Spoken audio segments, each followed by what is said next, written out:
Suasana sarapan pagi di rumah Aditya yang biasanya diwarnai kesibukan ringan, pagi itu terbelenggu oleh keheningan yang berat. Aditya, Rianti, Kenzo, dan Aurel duduk di sekeliling meja makan mewah. Namun yang tersaji bukan hanya makanan, tapi juga kebenaran pahit yang tak terungkap. Kenzo memecah kesunyian dengan suara datar namun tegas, mengabarkan kondisi Sandra yang kini buta akibat kecelakaan mengerikan itu. Aditya, dengan wajah yang sulit dibaca, segera mengajak semua orang untuk menjenguknya. Tapi Kenzo menghentikannya. Bagi Kenzo, ada sesuatu yang lebih mendesak, lebih fundamental, yang harus diselesaikan sebelum mereka menghadapi drama lainnya. Status Mama, ujar Kenzo. Matanya menatap langsung ke Aditya dan Rianti. Aurel dan aku butuh kejelasan. Benarkah Mama adalah istri kedua? Atau selama ini kita hidup dalam kebohongan? Pertanyaan itu menggantung tajam di udara. Aditya, yang terpojok, memilih untuk berdalih. Dengan nada yang dibuat-buat berat, ia bercerita tentang masa lalunya yang penuh perjuangan. Tentang seorang wanita sederhana dari desa yang setia menemaninya merantau ke Jakarta, mendampinginya jatuh bangun hingga mencapai kesuksesan seperti sekarang.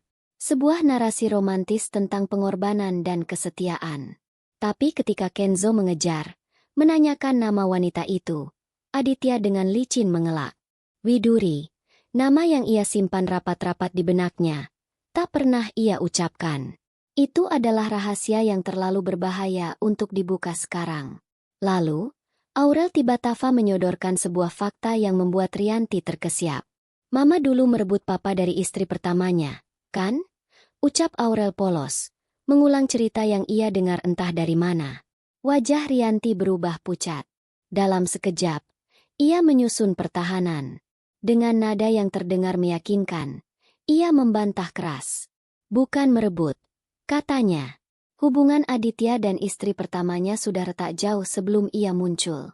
Ia hanya datang di waktu yang tepat, saat hati Aditya sudah kosong.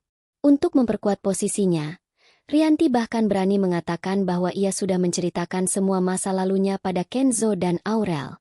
Tidak ada yang ditutup-tutupi. Pernyataan itu berani, bahkan nekat. Karena dalam hatinya, ia tahu ada satu rahasia besar yang masih ia sembunyikan mati-matian, bahwa Mutiara adalah anak kandungnya dengan Aditya. Dan satu rahasia lain yang ia duga, bahwa Kenzo mungkin adalah anak kandung Cynthia. Dua kebenaran yang jika terbongkar akan menghancurkan segalanya lebih dari sekadar status istri kedua. Ajaibnya, taktik pengelabuan Rianti berhasil. Penampilannya yang meyakinkan, ditambah dengan narasi, tidak ada rahasia, yang ia sodorkan, membuat keraguan di mata Aurel dan Kenzo perlahan mencair. Mereka melihat sosok ibu yang terlihat jujur dan terbuka, terluka oleh tuduhan anak-anaknya sendiri. Logika mereka mulai terbungkus oleh emosi, oleh keinginan untuk percaya bahwa keluarga mereka tidak dibangun di atas fondasi kebohongan yang sedemikian kelam. Mereka mulai menerima penjelasan Rianti. Percaya, atau memilih untuk percaya, karena alternatifnya, menggali lebih dalam, terlalu menakutkan untuk dihadapi di pagi yang sudah syarat dengan berita kecelakaan dan kebutaan ini. Kebenaran yang sesungguhnya kembali terkubur rapi di balik senyum dan anggukan pengertian di meja makan.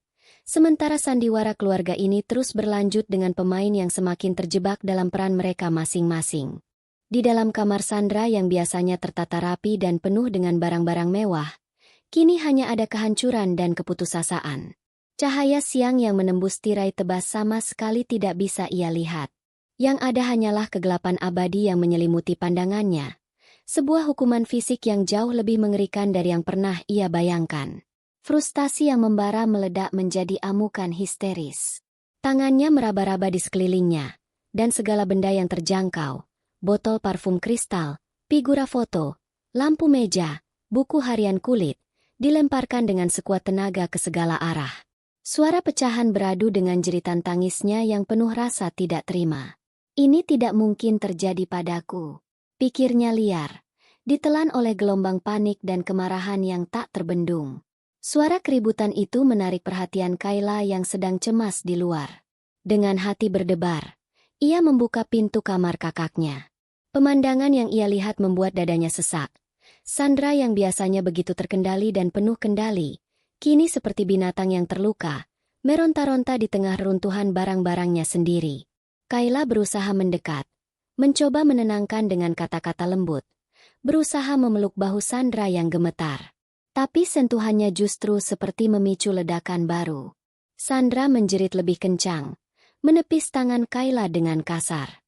Semua upaya Kayla sia-sia. Sandra tenggelam terlalu dalam-dalam lautan kepanikan dan kesadarannya sendiri.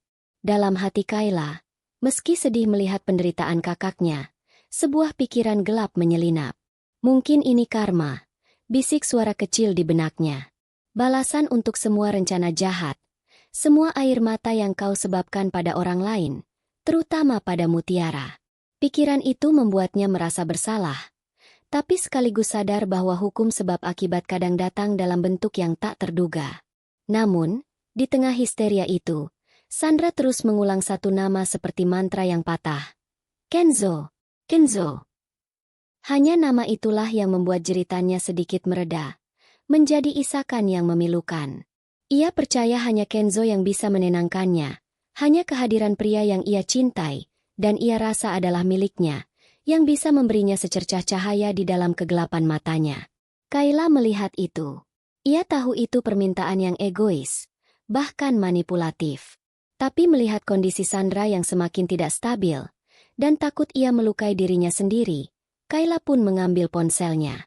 Dengan perasaan campur aduk, antara kewajiban sebagai adik dan rasa tidak setuju dengan cara Sandra, ia menelepon Kenzo. Di ujung sambungan, Kenzo sedang dalam perjalanan, mungkin untuk menjemput Mutiara seperti rencananya. Suara Kayla yang panik memaksanya untuk berbelok arah. Sandra, dia histeris. Hanya kamu yang bisa menenangkannya. Dia terus memanggil namamu. Tolong, Kenzo. Meski sebenarnya ingin menolak, ingin berkata bahwa ia memiliki komitmen lain dan Sandra harus bertanggung jawab atas konsekuensinya sendiri, suara kepanikan Kayla dan bayangan tanggung jawab moral, dan mungkin sedikit rasa bersalah karena kecelakaan itu terjadi saat ia ada di mobil, membuat Kenzo menghela napas berat. Dengan wajah yang berkerut oleh konflik batin, ia memutar setir mobilnya, meninggalkan rencana semula, dan berbelok menuju rumah Sandra, menuju pusat badai histeria yang lain, sementara di suatu tempat, Mutiara mungkin sedang menunggu dengan hati penuh harap yang perlahan akan pudar oleh ketidakhadirannya.